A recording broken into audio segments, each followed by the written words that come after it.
Menteri Pendidikan, Kebudayaan, Riset, dan Teknologi Republik Indonesia Nadiem Makarim resmi berpamitan dari posisinya saat menghadiri rapat kerja bersama Komisi 10 DPR RI.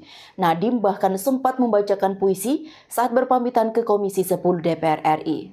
Perjalanan 5 tahun yang saya nggak mungkin bisa lupakan ya. Kita sudah melalui lebih dari berapa episode ya, 26 ya kalau nggak salah ya, episode Merdeka Belajar, 26 kebijakan signifikan yang belum pernah terjadi dalam sejarah pendidikan kita. Satu hal yang harus saya ucapkan pertama adalah tidak mungkin 26 episode itu, kebijakan itu dengan semua ketidaksempurnaannya, tapi tetap saja dampaknya sangat signifikan. Tidak mungkin itu bisa terjadi tanpa dukungan Komisi 10. Dan saya jujur aja, walaupun banyak sekali tantangan, perdebatan, tantangan kritik yang kadang-kadang tajam dilontarkan ke kami dan tim kami, terus terang kritik dan semua masukan itu membuat kita sebagai tim manajemen di Kemdikbudristek lebih baik, dan setiap hari tertantang untuk menjadi lebih baik untuk melayani para konstituen kita di bidang pendidikan. Dan Komisi 10 dengan semua kritikannya, dengan semua tetap menjadi mitra yang selalu berjuang bersama. Itu yang saya sadari, bahwa misinya itu sama, hatinya ada di tempat yang sama, dan itu yang membuka. Mungkin harapan ini bisa menjadi contoh ya dari kemitraan antara komisi dan kementerian, di mana karena kemitraan itu kita bisa mencapai hal-hal yang mungkin 5 tahun yang lalu tidak mungkin kita pikirkan.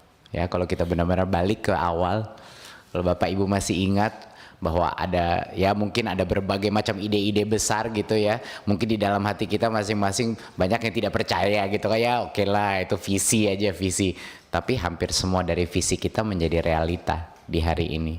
Dan saya ingin mengucapkan apresiasi sebesar-besarnya kepada Komisi 10 atas pengalaman yang luar biasa ini, karena ada kemungkinan besar ini adalah saat terakhir saya akan duduk di sini secara formal dengan Bapak Ibu, tapi kalaupun itu terjadi, harapan besar saya bahwa kami akan selalu menjalin pertemanan, ya kan, sekalinya sudah berdampak di dalam pendidikan, pasti akan selalu punya hati pendidikan di dalam hati kita semua. Dan saya juga ingin ucapkan terima kasih yang sebesar-besarnya kepada tim terhebat di pemerintah ini, Kemdikbudristek.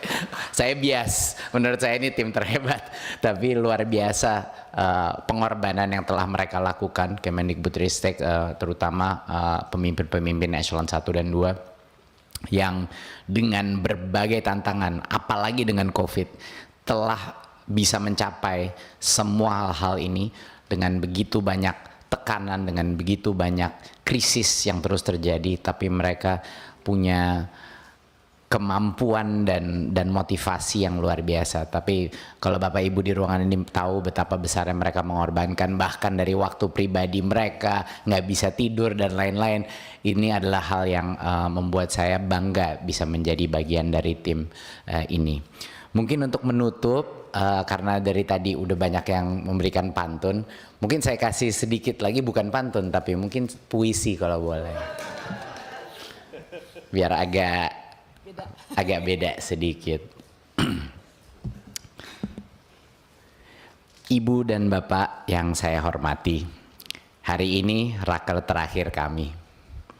Berkumpul bersama di hari ini, izinkan saya sedikit berpuisi. Zaman dulu, murid merasa berat bangun di pagi hari. Memakai seragam sekolah terasa tegang di hati. Karena anak itu tahu sesaat lagi dia akan masuk ruang kelas yang menakuti. Zaman dulu, setiap kesalahan dikenai hukuman. Setiap pertanyaan dipermalukan. Relevansi dari ajaran semakin membingungkan. Dari hari ke hari, ia semakin ketinggalan. Bukan hanya anak loh yang ketakutan, ibu guru pun tak bisa nafas mengejar pembelajaran. Materi ajar serasa kereta tanpa batas kecepatan. Beban birokrasi membuat guru seperti tahanan. Tetapi di dalam hati setiap anak ada mimpi yang tersembunyi.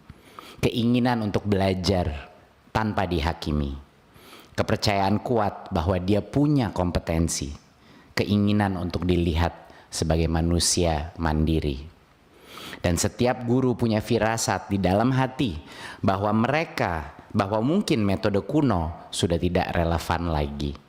Bahwa pembelajar sepanjang hayat tidak mungkin bisa diproduksi dengan kekakuan, dengan penghafalan, dan standarisasi.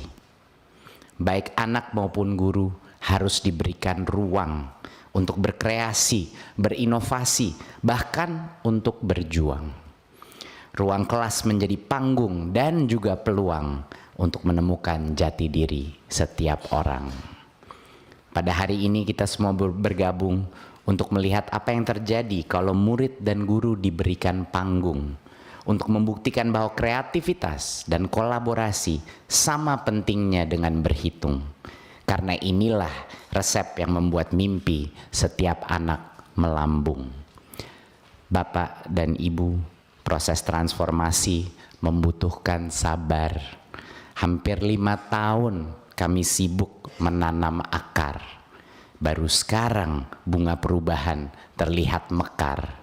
Di tangan Anda semua saya titipkan Merdeka Belajar. Terima kasih. Terima kasih Bapak Ibu. Ikuti terus berita menarik dan terupdate lainnya dengan cara like dan share seluruh akun BITV. Saya Kiki Anggriani, pamit undur diri dari hadapan Anda. Terima kasih, sampai jumpa.